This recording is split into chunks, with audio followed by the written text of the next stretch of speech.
Pledge of allegiance. I pledge allegiance to the flag of the United States of America and to the republic for which it stands, one nation, under God, indivisible, with liberty and justice for all. Good evening, everybody.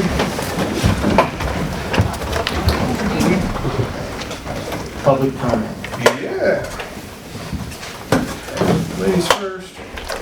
Julie? Hi. How are you this evening? So I'll give Introduce you, yourself to everybody. oh, sure. I'm Julie Rogers. I'm the Economic Development Director for Lincoln County, which includes a lot of different roles, including a development of infrastructure in the county. As most of you know, we've been working on solving the lack of water, especially public water in the county and wastewater. I wanted to give a very brief update on that, what's going on. Last year, the state of Missouri put $30 million in the budget for Lincoln County for water. We had a feasibility study 2 years ago, so that was one of the reasons we received it. We're also sitting on $10 million of ARPA money that the commissioners said they were going to dedicate to infrastructure. We are now starting the purchase of land for that. What we're going to do is we're going to put 4 wells in the alluvial aquifer. Basically, we're going to get water from the Mississippi. All the smart people have been telling us for a long time that's the way to go because it's a good water source. From there, they will pipe into a treatment plant just west of there. We're looking at some land it's actually in the city limits of Winfield. We're going through that process. We do have a contract on that land. We get that wrapped up. We will start design of that and construction. We're anticipating if things move as we hope they will, we should be pumping water and have it treated in 2 years. 2 years. 2 years. Really? We have to spend that money. Once we get the wells going, the treatment plant, that's the biggest construction. We then are going to start phasing in where the lines go. Down 47 towards the middle of the county is going to be the first phase of that. From there, then we can take and the water can go anywhere that it needs to. Now, the county at the time is going to own the infrastructure. We cannot sell to your business, right? But we could sell to the city of Troy, or PWSD2 that's here, or the city of Ellsbury. We would be the wholesaler at this time. We're looking at some other options where we would form a JMUC, a Joint Municipal Utilities Commission, which every provider in the county could have a seat at the table, but that's kind of down the road. But right now we're anticipating having water available, and we're talking millions of gallons a day. So everything that we need. And then from there, when we start to design, we're going to want everybody at the table, especially like the fire department. You guys need to come and tell us where we definitely lacking, what we need, pressure that we need, volume, all those things. This is going to help residential growth, commercial growth, all the things that are out there. This is also going to help our cities from having to constantly dig wells, which is very expensive, and then the burden, that cost falls just on that city. So if you've got a small city of Silex, for example, that's why they're buying water from Pike County, because it makes more sense without the big investment. This could be shared across and won't be as expensive. Also, the ability to get good drinking water north of 47 we know is challenging. Once again, that takes this out of the equation. But there's a lot of reasons for doing this. Once again, good drinking water, public safety, growth, all those things. So it is moving forward. Hopefully we'll have a big announcement as far as the land purchase and construction in the next couple months. Sweet. Yeah, we're working hard. Anything else? Oh, I do, but I could be here all night long. I just let Jeff sit and talked about broadband and the $1.7 billion coming to Missouri all day long. So they're committed to making sure that every corner of the state is reached, especially those unserved and underserved areas, which is going to also help what you guys do. Lack of broadband service connections is challenging and hurts all of us. So there's some serious plans being rolled out. They're going to start taking applications. You're going to start seeing some things happen within the next year on that. Gateway Fiber, Spectrum, I sat next to Socket today and spoke at Gateway. They're all going to be looking at Lincoln County with our growth and all those things. We're very attractive to the providers because they need a return on their investment. Even if it's grant funded, they still have to manage the upkeep of it. So that and roads and bridges. So K&B interchange public meeting is the 29th. If anybody's available, please attend. I have feedback on that because they're in the design phase and they really want feedback and stuff if it makes sense, including public safety. You guys, that's a big, part of that. That's already an industrial area. We foresee, once the interchange is in place, we're also designing some other infrastructure pieces to go there, that could be a bigger industrial area. 29th of this month. Yeah. 29th of this month, coming up. Obviously Pat's on it. Also on the 29th, which is not so much you guys care too. Winfield Lock and Dam, the Corps of Engineers is hosting a public meeting at the City of Winfield City Hall from 5 to 7. 4 to 6 from K&V, and then 5 to 7 Corps of Engineers. So just follow me around that day.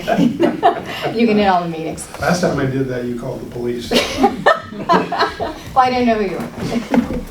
But now we know each other. Yeah, I for sure will know. Thank you. Thanks. Mr. Wagner? Sean Walker with Walker Properties. We've got a development out on Highway H. We're hopefully here tonight to grant a variance to develop that tract of land into 26 lots that are 2-acre lots. And didn't really have a comment other than I was asked to write my name down in case I did need to make a comment, but So he is on the agenda. And you are on the agenda. All right. Thank you. yep, thank you. I need a motion for the approval of the previous board minutes. Make a motion approval of previous board minutes? Corrections, anything, we're good? No. Okay. Second. Second? Roll call vote, Pat, Yes. Bruce, Yes. My name's Ken. Ken. Yes, that's all right. Ken and Ken, whatever. Yes, ma'am. Okay, thank you. Jeez. Mr. Rognan? All right, very good. Thank you all very much. All right, we've got the financial report for September. So if we can turn into page 2. Keep in mind, page 2 is our financial statement grid we look at each and every month. At the very top, you'll see September, 9 months in. Our benchmark, 75%. Look to the right, we're at 77.85, 2.85% over. Every 1% is about 47,000. So right now we're about 133,000 over budget, but trending down. So keep in mind, just the other day, we did the preliminary draft for the budget, and annualizing all the numbers, if everything comes in, the expenses look like they're going to go over by about $37,000. So it looks like we'll probably be 37 over. But the best part of it is this. We're going to have about 400,000 more in sales tax than expected in our budget. So that means what? We'll still be on the positive side. The expense side is just going to be slightly over. So keep that in mind, mostly to do with workers' comp. So keep that in mind as a board. How about last year, same time? Under by 5.22, wound up under by 8.45. So you can see that trend is in our favor. How about 22? 8.48 under, wound up 8.87. Again, another trend in our favor. In 2021, 5.22 wound up 7.55. So we think we're going to trend down by about another 2%. Again, we're going to be slightly over when it's all said and done by about $37 or more dollars. So let's do this. Let's turn to the next page. So keep in mind on page 3, this is the summary of revenues and expenses. You see the categories 1 through 7. Category 3 is over and under. So if it's bold and checked, we're already over budget. Revenue, good news. Expense side, normally not so good. Category 4 is percent. 75% is our threshold. Category 6, the difference between the first 9 months of this year and the first 9 months of last year. So let's start up above in revenue. Look at tax collections, 87.32. So again, we won't know what's going to transpire to December. Anticipate that number could be a little less, and we may not make that mark in its entirety. Look at fire marshal's permit, 64,154 more than budget. Fire marshal always doing a great job compared to last year. 53,389 more. Then we look down, you can see sales tax. We just talked about it. We're already at $2 million. we're 126,000 ahead of last year. We ended last year at about 2.5. Right now, we're estimating we'll be close to 2.7 million. So again, that'll make up for any revenue shortage on tax collections. What does that mean? We're going to make our revenue mark. We're at 88.06. We only have 564,000 to go. We'll make that and then some before the end of this year. How about down on the expense side? Look at the first one, dues and subscriptions. We're at 87.41, spent about 4,000 more than last year. That will be on target, on budget. No more than timing of expense, payment of dues usually occurs within the first few months of this year. Then we look at employee health, 84.32, about 18,000 more than last year. Keep in mind, most of the physicals, I believe there's only 2 left, will be on target, on budget in that category also. Look down below, insurance employees, 98.27. We already know that category is going to go over. Same with the next category, insurance general, 97.48. Keep in mind, property and casualty, we got about 1,900 to go. That could still be on budget, timing of payment, but if it goes over, it's only going to be by a few dollars. Looking down below, professional fees, $502 more than anticipated. So keep in mind that's over, so we're going to have to adjust for that before the auditor comes in. 401, 86.07, keep in mind that's timed out with salaries and wages. Looking down, here's salaries, 75.47, just slightly over 75%. So keep in mind, timing of payrolls could and should still be on budget. And then salaries overtime. We already know it's over budget by $16,563. And the last category that we anticipate going over, vehicle maintenance, we're at 93.73. So keep in mind, we only have 4,700 to go. We've already spent 26,178 more than last year. So again, that category 2 will be all over. So, but as we discussed, we think when we did the preliminary budget, we're going to be between 37 and 50,000 more on expenses, but on revenue, a couple $100,000 more. So again, we started the year thinking we were going to have 78,000 in surplus. Based on our preliminary projections, it looks like it's going to be more in the neighborhood of about $500,000. So again, even though expenses will go over slightly, revenue will make up the difference before it's all said and done. So let's go take a look at some of these expenses. So keep in mind, page numbers are at the bottom.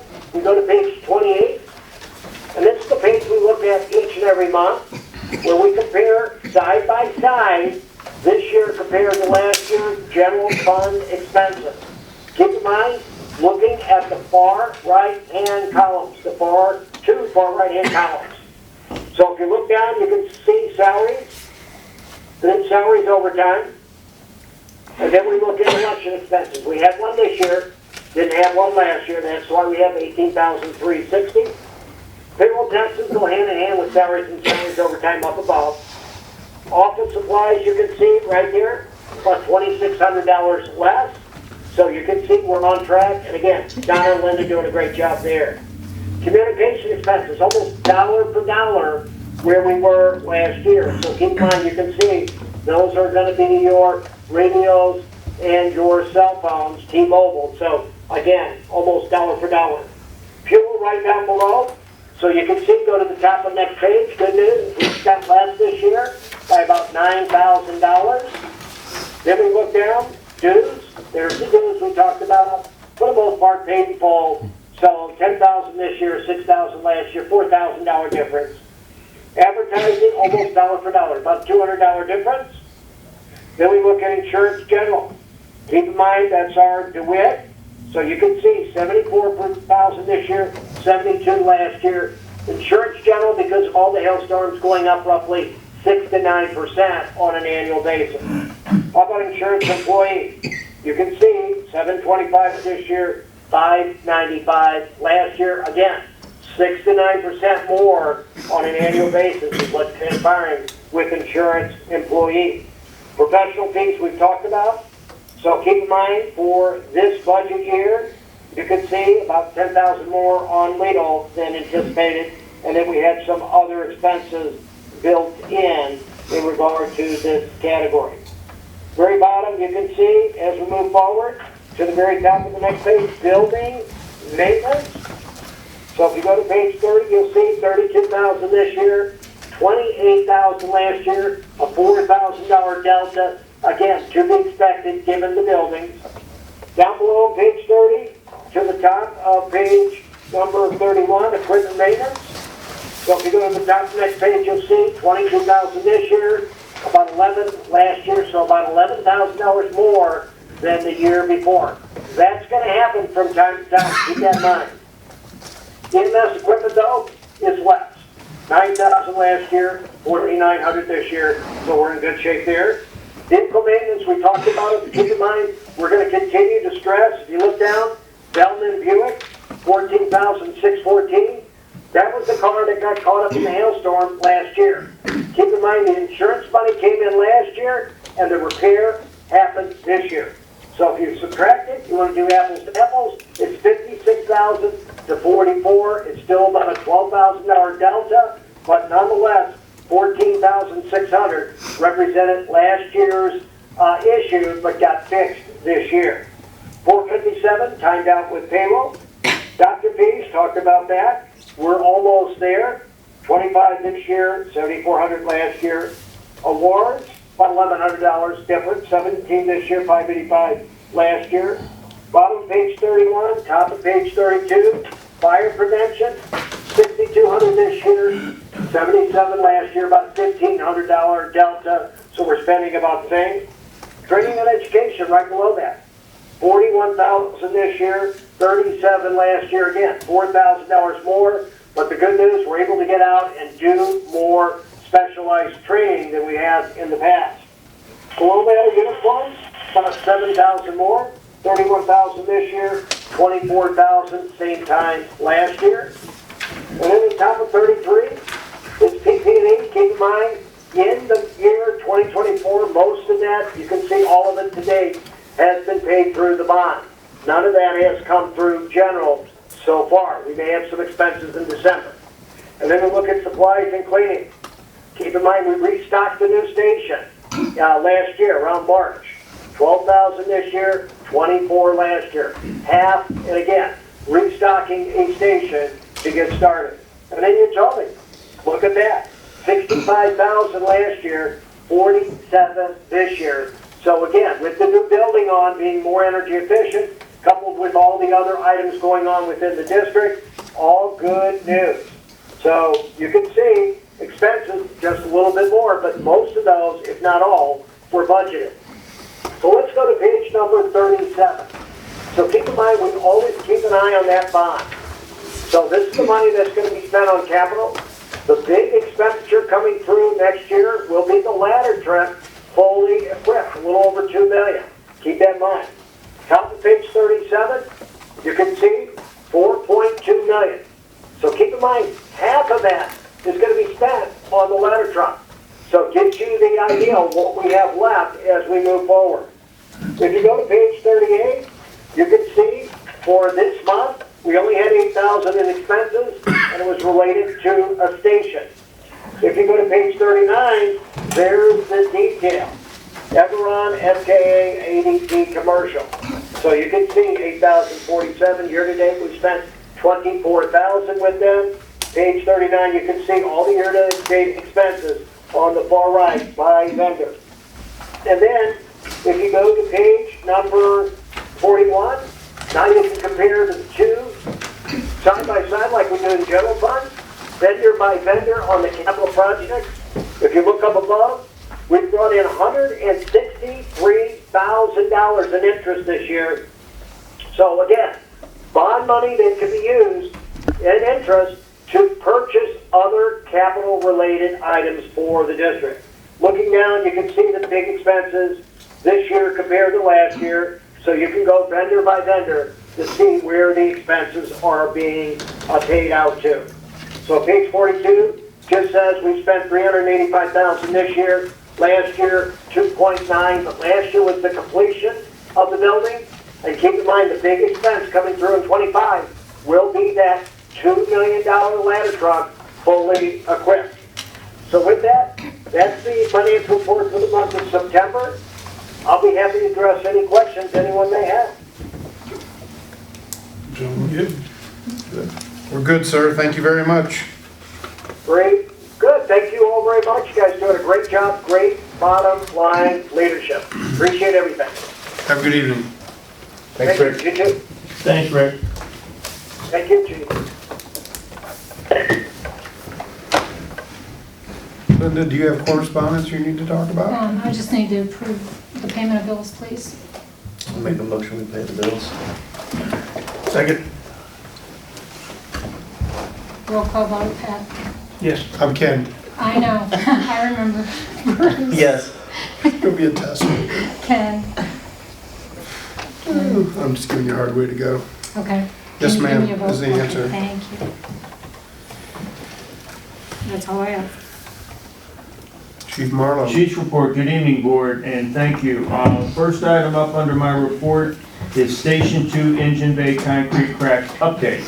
So the board recalls that we've had a on-site, private, not committed to any parties engineer look at the cracks, and he suggested what is referred to as a core test of the concrete.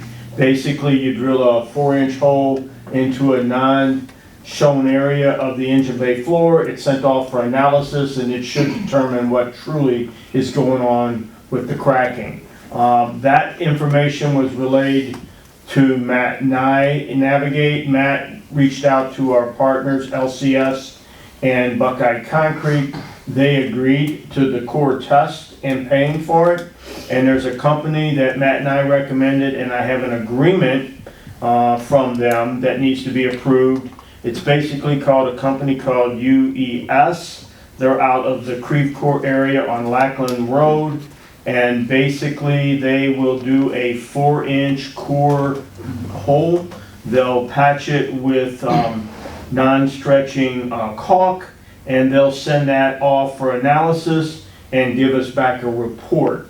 The estimated cost for that is $3,609. I'm sorry, $3,609. They recommend a budget of $4,000. And basically, again, LCS, our Buckeye, will absorb that cost. The way they may absorb it is we owe LCS a final payment for the construction of that station of $5,000 and some change. So we may negotiate with LCS through Matt and I that we just pay the difference of this cost. We'll determine that down the road, but they will pay for it one way or the other.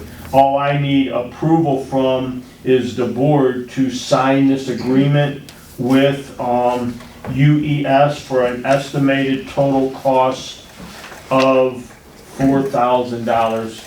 And you allow them to do the core sample, which is a 4-inch hole. They'll drill somewhere in that engine bay out of the way and then patch it with caulk. They're only doing one hole? One hole. To be in the hole drilling business. Why are we paying the bill up front? We're not. Okay, We'll get the bill, we'll submit it to Matt and I, Okay. and we're not gonna pay it out front. okay. So I need approval to sign that agreement. I don't see any reason not to do it. I mean, No. Yeah, as long as we're not writing a check for it, I'm happy. All right, sir, thank you. Next item I have under the chief's report, and Rick Rogers briefly touched on it. The committee got together Monday of this week, and we went over the 2025 draft budget. The way the sequence will work, Rick has given us the draft. I call it the first draft, because it could change. But right now, it's the first draft. I sent it to the board today.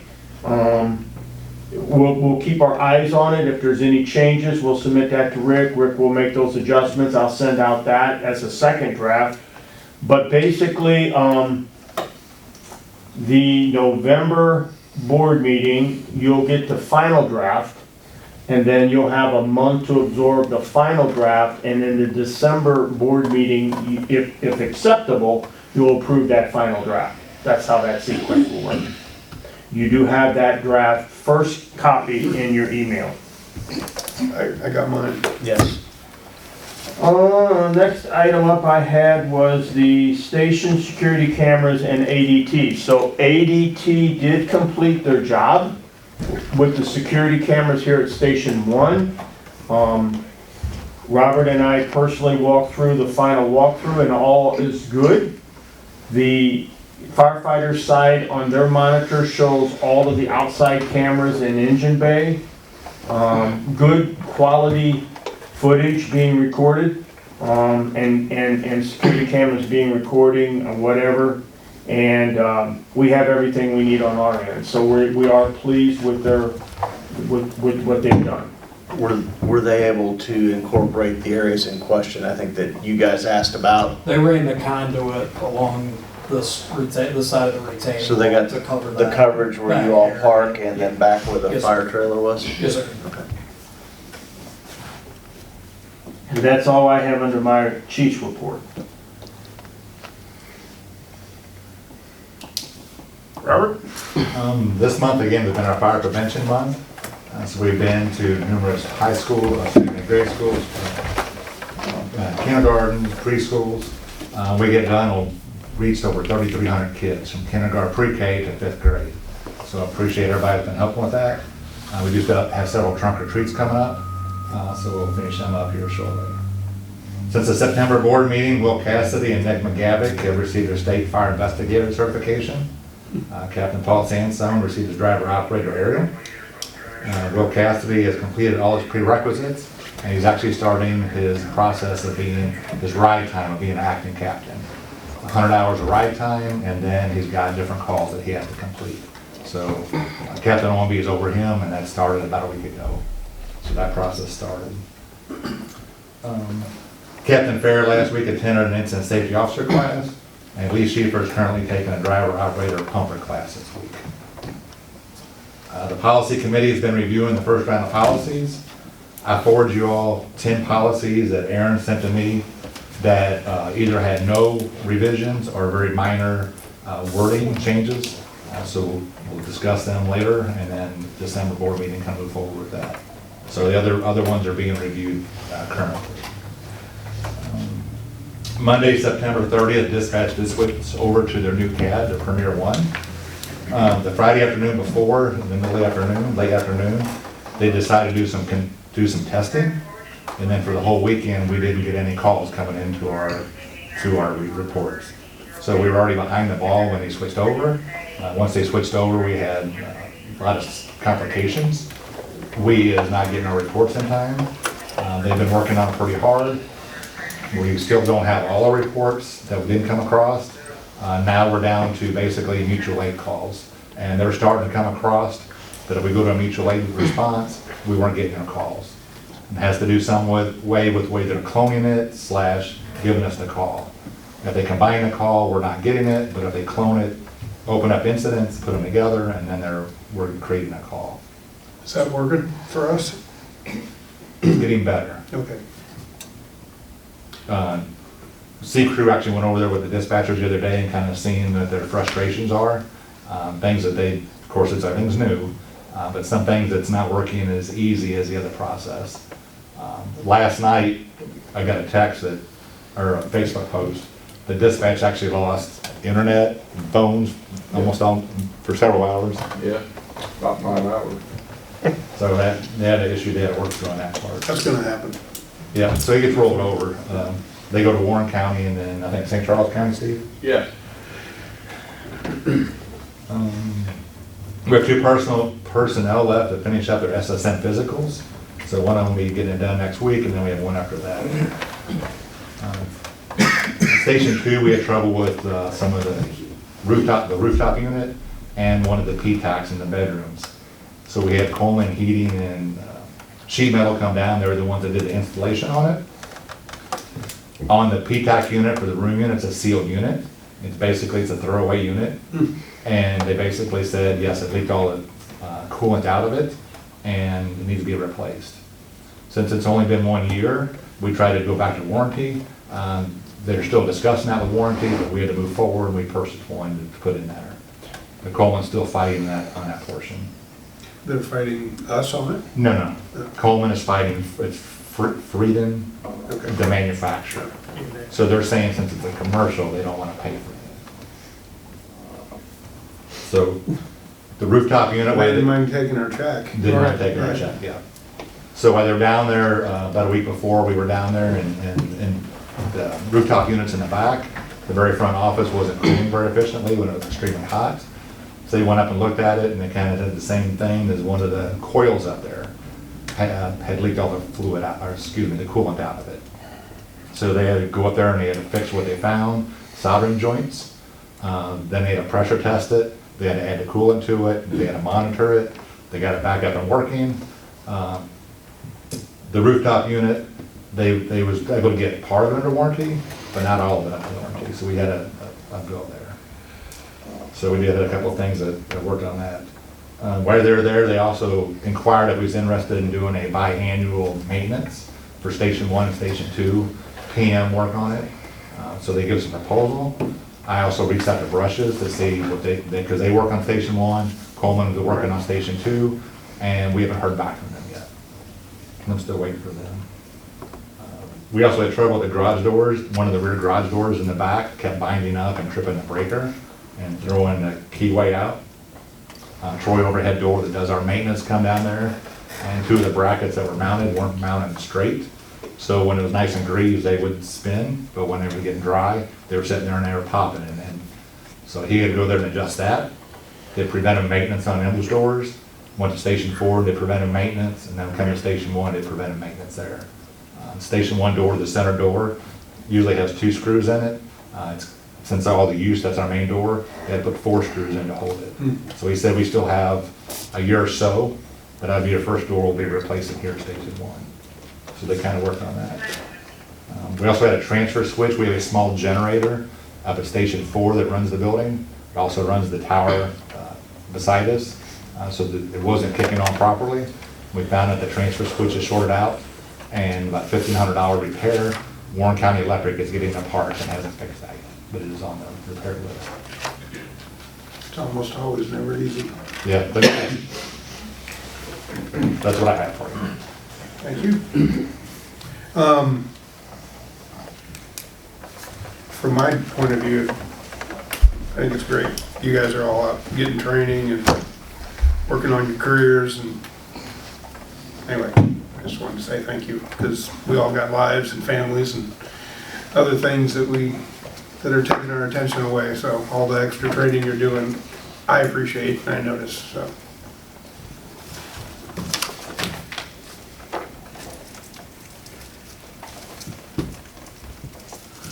You're up. So if I may, I would like to hand out this report from Cameron's office in reference to Steve's report. I sent it to your email as soon as I got it this afternoon. You don't have time to absorb it, I understand that, but this will help answer some future questions and possibly current questions on the water situation and the authority of the fire district. Go ahead, Steve, I'm sorry. So, after just skimming through what the attorney gave us back today, we're probably just gonna wait on a couple of these things tonight, but Mr. Wachter's here and I'd like to move forward on his development, Wagoneer Estates.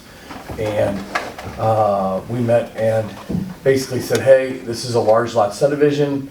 There is a 4-inch main that goes in front of the subdivision.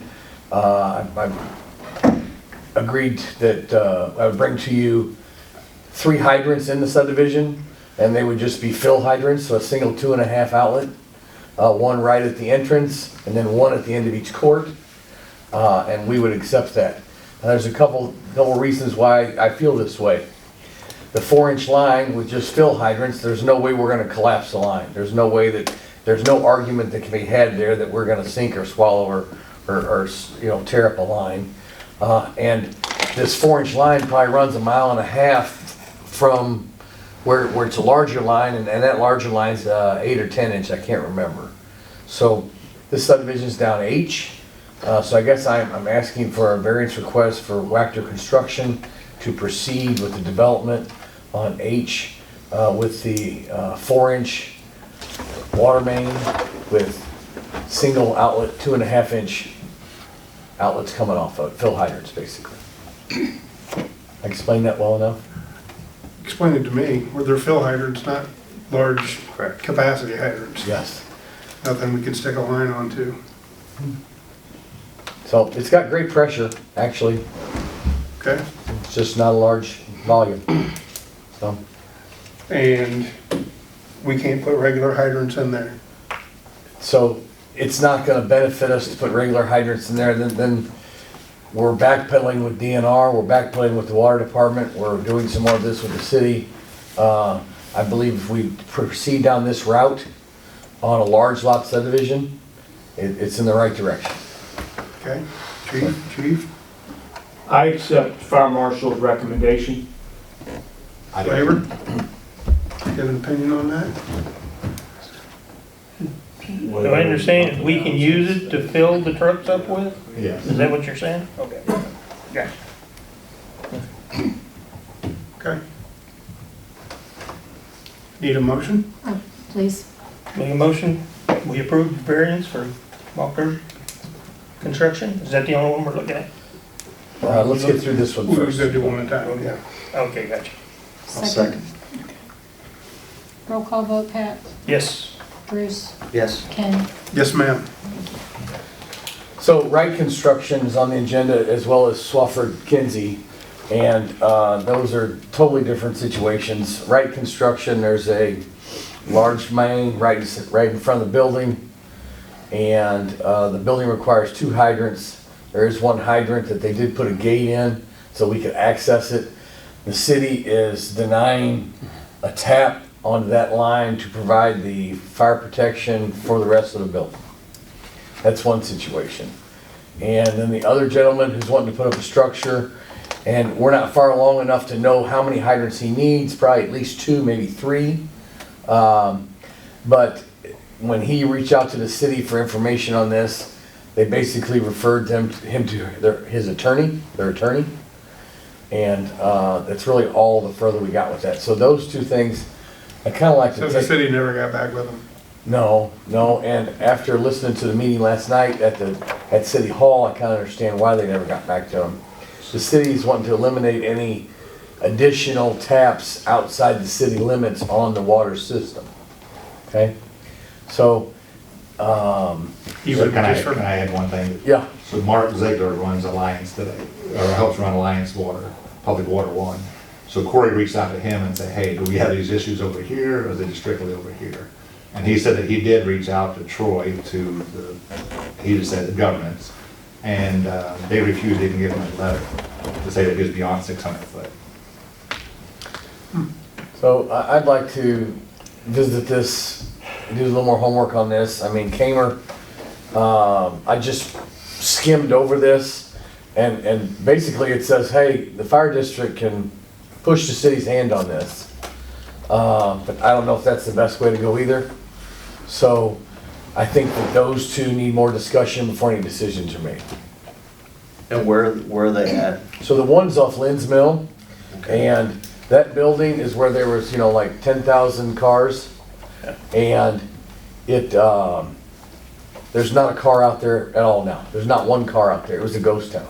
Is that the So if I may add to that part. GM thing? Yeah. So yes, so I received a phone call from their consultant, and actually, we took a ride out there too, and GM is in the process of changeover from their 24 to their 25 models. So believe it or not, the huge amount of vehicles they had stored there are all down to about, I don't know, a handful, let's say. And they're gonna get them done this week or next week. So basically, there'll be no vehicles there till their new year comes through, which I don't know when that production line starts. So they did clear out all their vehicles. So I'm supposed to go there tomorrow night, and I plan on approving the building with the exception of the additional hydrants that are required. So he understands, hey, whatever this all shakes out, whatever it comes out, but they want to start using their building that's done, it's been done for a couple weeks, and This is the one that there's one out there, Yeah. and you can there's a gate that we can No, access. there is 1 hydrant on a good main, sitting right in front of the building. So in this case, there's just not as many hydrants are required in this case. So, Okay. so that's the, but it's on here for discussion tonight, and that's really all the discussion that I have on that. And then Before we get past that, as far as training goes, all the crews need to know about that gate, and there's a lock on it. And how we're gonna access Yeah, that. how do they, is there a box? so they'll cut it off. Okay. Well, So we have an option. That. Yeah, so we do have padlocks. Yeah. Box that they So do. I mentioned the Knox padlock, I also mentioned the Knox key switch, and evidently that gate's been there or that fence has been there, and the gate's been there, and they just really didn't want to have nothing to do with it. So, we can cut the lock just as easy, so that's kinda how I felt about it, so. okay. You guys gotta figure that out. I'll give us to you, yeah, we have an actual padlock. Yeah, and then in all fairness, that main is a big main, I don't really know what the flow test is on it, but there is a second hydrant on that main at their first entry gate that we could lay to, we had to, I'm just saying. Oh, yeah, but it's significant. It's a distance from the building, Yeah. I get that, but just, you know, So and it's on the same So line it though. does not meet the requirements Right. for that. I get that. So that's that, and like I Well, we said, all know where those hydrants are, but They're a mutual, thousand gallon plus. yeah, yeah, I mean, they're good hydrants, but Yeah. mutual aid companies might not. So, I don't know if that can be put into dispatch or not, I don't know. If we had So- mutual aid move up or something, they had to go out there, if they would even know what to do with that. I mean, we'd probably lay from the hydrant that's out by the road, because that's the only one I know about. Yeah. I don't know about this one. so the company didn't even know there was hydrants on the road because the weeds were so tall. Right. Right. But we know where they're at. Yeah, we know where they're at. So Some of them got flags on them that are 10 foot tall. Some do. So water is a hot button issue throughout the whole county, and there's a lot of good people working on it, trying to move in the right direction, so. But, on to other things here. So last month you did 37. I'm sorry, can I ask, only because this is my job, so what's the situation with Swafford's? And I know you've got a lot to figure out, but, and I don't know if you know, Swafford's, it was Kinsey Machine, they bought them out a couple years ago. They're in their current building, they purchased the business and the land and everything now. They are planning to build a new building, doubling, tripling the size of their operation, including hiring quite a few new people, so this is what I do. They are working with Contegra and the design, build, and this is a holdup for them. So can I ask then how soon we can work through this? Because this is the one thing that's stopping them from moving forward, and they've invested a lot of money in this. So Julie, worst case scenario, they would dig an underground storage tank, put a dry hydrant on the underground storage tank, and that would be their water for fire suppression. Okay, but Julie, quite frankly, I think that's ridiculous. Okay, when you can throw a rock to the water tower Literally. that's sitting there. You don't want my opinion on this publicly. So I'm with you on this. Right. Okay. I'm just asking for a time frame and what they can expect, because this is not fair to them, and they're No. willing to do whatever they have to do. They Super nice. really are. Everything They're you're saying, I wonderful agree people. with. Yeah, they're amazing people, great employers, bringing great jobs and stuff to the county, which is what we want. They've got one hang up here. So I'm just asking what kind of I will say, timeframe I fought a for fire this? in that building before, and we got water from the current existing hydrants, and was able to fight fire in that building. Well, that's what I was thinking too. What's the location? South Morrisville Road, Yeah. right off Right. 47 there, it's. Right next to the water also a tower. rock and Right there. control. We were in a ladder truck on it, So, we fought fire in that building and with keep in mind, what water's there. this gentleman is more than willing to put in the required hydrants. That's not even the, Right. Yeah. he's Didn't he used just, to be the assistant chief at Winfield? He was in charge. Yeah, I mean, he understands what you guys are doing here. Yeah, so those You are- know, on the west side. Yeah, he gets it. Towards Cape Farm. so, If I can just chime in too, is it possible to annex it with that? You can't annex. It has to be contiguous, and it's not With the contiguous to towers city across limits. this, Oh, it's right there. It's right and the there. towers on city limits It's- though, right? they are refusing. So you're not prepared to do a conditional? I think we need to talk about it a little bit, but they haven't brought me any drawings yet, so they're not. Are they aware of this? What's that? Are they aware that you want to talk to them again? They're aware that we're talking. Okay. Yeah, they're aware that I'm on their side on this deal. Yeah, I do know Yeah. that, so. But man, I just never seen anything like it. I'm sorry to interrupt, like I said, but this is, you know, that's what I do. So I'm trying to help them navigate through this. We are too. And it's frustrating because this is not some outsider coming and bringing a business, which we want also, but this is somebody who's currently here, currently doing business, employing our friends, our neighbors, family, and they're agree. trying to expand and, well. You sold it. I know. Okay, stop I'm just- talking. When you make the sale, stop talking. And I agree with everything you said. I know. You guys are good partners. I'm just, So we're gonna table this for now, Yeah. but it's hot. Yeah. that's what I'm asking. Please, Yeah. let's just make sure we don't. Because Just on the next matter. this gives the fire district a little ammunition, but we need to go over it. That's why I asked for We it. got that, I walked in the door and he handed it. Yeah, that's why I asked for it. So of the inspections you did last month, almost half of them were with apartment buildings, multifamily construction. Okay? Which is kind of interesting to me. And they're on the early stages of the multifamily. So what's that saying is, you've kind of finished a lot of them, now you're starting the next wave. So just keep it in mind. You're still issuing as much multifamily as you are anything else. That's most of what we see at Plan Yeah. coming through, so, Yeah. That's all I got for you. thank you. How you feeling? About the same. You don't look any better. Thanks. I think you look good, Steve. Yeah, I'm just kidding. You look wonderful. Handsome together. New business.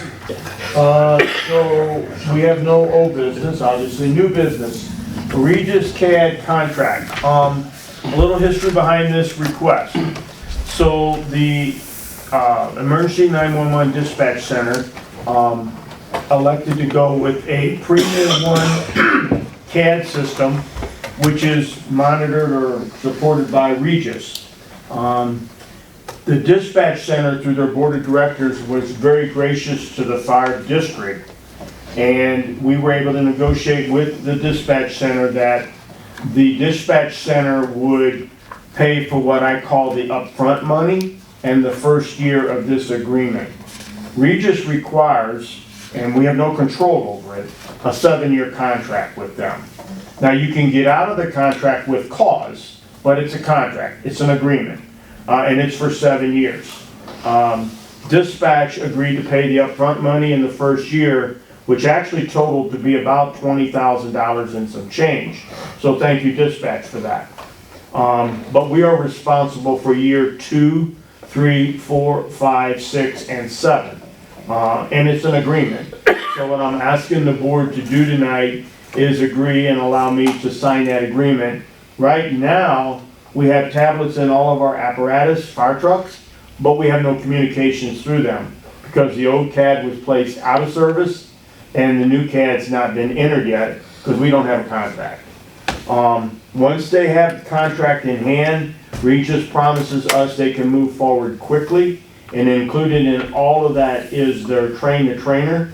Well, they'll send their trainers up here to train our trainers on how to use the new CAD. And then our trainers will teach our firefighters and our company officers how to use it. And then also there's some software that has to be entered into our current tablets, which will support that software. That's all done by Regis. So basically the breakdown of cost for the second year, which will be 2025, is $7,344. Now these are licenses per units. So currently we have 8 license requests or 8 tablets in separate fire apparatus. Sooner than later, we'll have more. Like next year, we're going to add the ladder truck, so that will be another license. So there'll be a slight fee for that increase.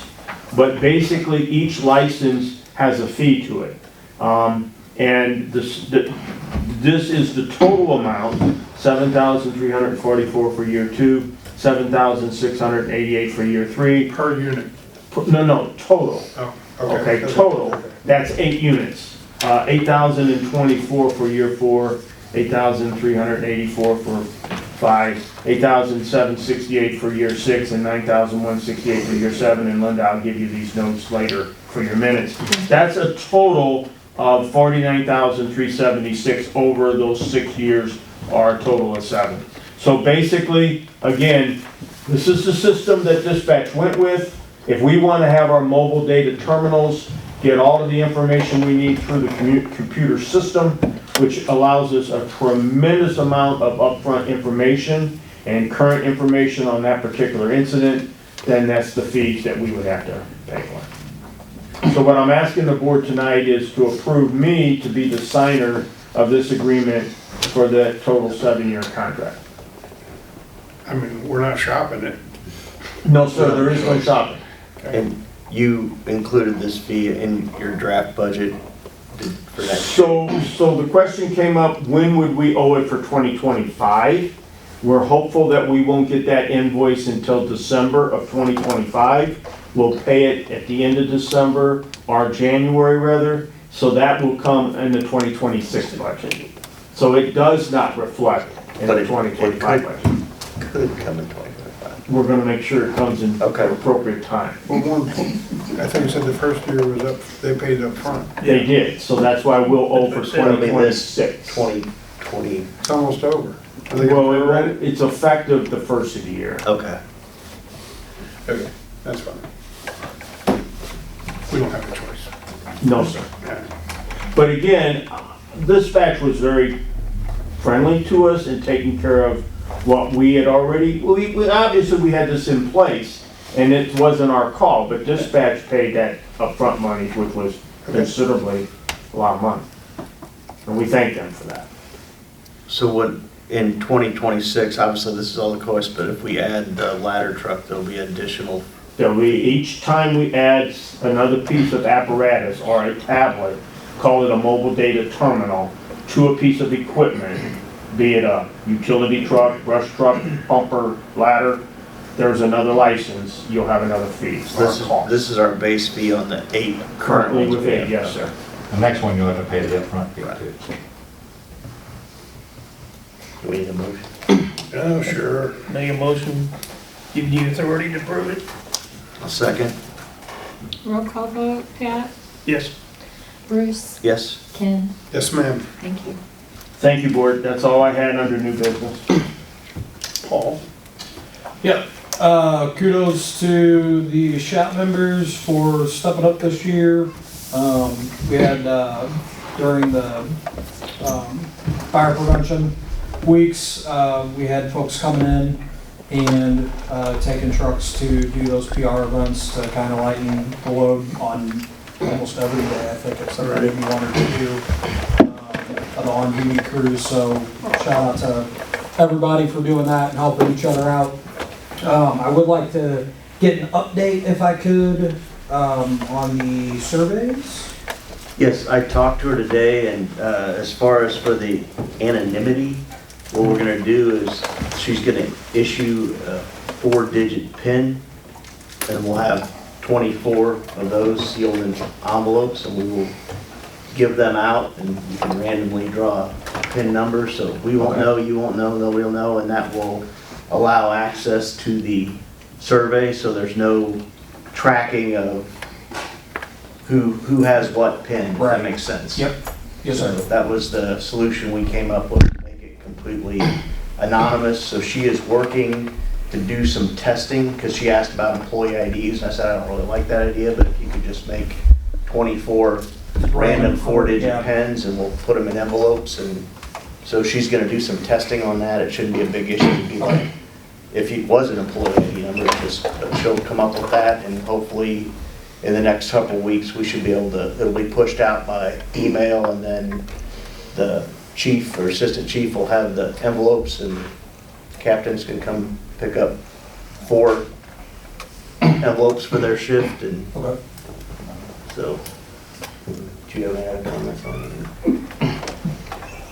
You okay over there? Yeah, I'm just taking it in, I'm looking at you. Does that work for you? But, Yeah, that's, I mean, yeah. I mean, you know, we want everybody's honest input, because this is, you know, we're gonna get out of it what everybody puts into it. I mean, if we want to make improvements in the district or get people's opinion, this is the way to do it. You know what I mean? Nope. not right So I now. have a follow-up question to Paul's question. So 24, so admin is not part Yeah. of the survey? Yes, admin will also be part of it, but for their point, yes. Okay. You guys will, Do we get? so to we'll have 28 pins. 28. Okay. Yeah, so we'll have the chief, assistant chief, and admin, but it will be totally random. Right, right. We'll have to pick an envelope and, I was just curious. yes, sorry. No, you're good. Something that I just found out the other night, that I thought you guys would find, interesting. So with the critical illness fund through the state that we pay into for that, they had moved 5 million over for the cancer portion, and then they moved 7 million over for behavioral health, mental health stuff that's also being looped in on that. So they've been working on an app that the local will be pushing out. They said it should be in the next 2 to 3 weeks, it should be ready to go. So that you can track, if you want to do like a weekly, monthly, annual mental health survey on yourself. There's a button on there, they said, it's a 911 button, and it'll give a list of all the peer support group members throughout the local that you can contact.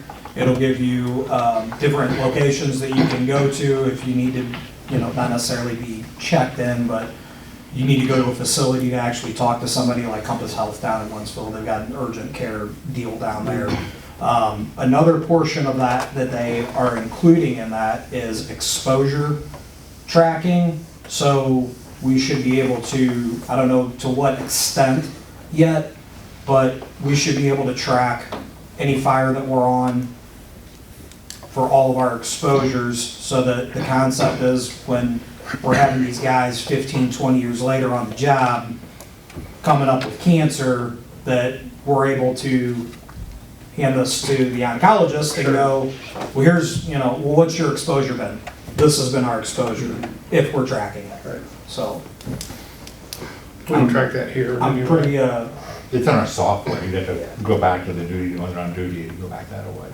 15 years is It's not easily tracked. not easily If you tracked. have- and this will be like on my personal phone, Yeah. I will be able to go in myself and log my own exposures. Instead of having to try to search through Right. 5,000 And then reports. there should be an ability for me to print all of that out whenever, if I would ever need it. Yeah, yeah. Yep. Apparently they've been working on the app for a while now, so I'm looking forward to being able to get on and check it out, and hopefully I'll be able to elaborate a little bit more next month if they got it up and running. Is that it? I believe so. Thank you. Al? 24 still down at Sentinel. They're having trouble with, that truck has had troubles from beginning with the deck gun. The engineers finally have decided that there is an engineering problem with it, so now they're all, We're not the only deck gun. yeah, right.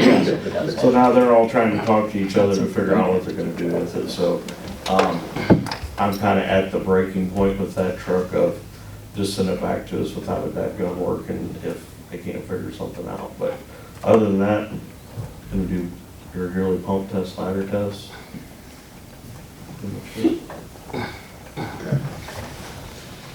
Community outreach? I have no update this month. Good and welfare. I just have one quick item. Kudos to two folks. First, our assistant chief, and then in regards to that Missouri American Water. So the chief applied for a grant, I think it was $1,200 grant. It was awarded through Missouri American Water, and the district was able to purchase a thermal imaging camera out of that grant.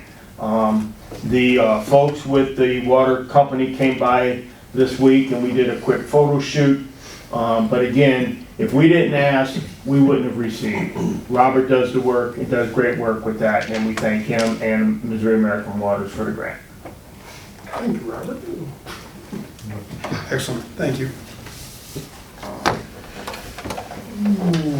I need a motion to adjourn the open meeting.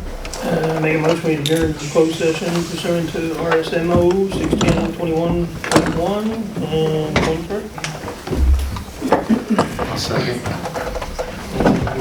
Roll call.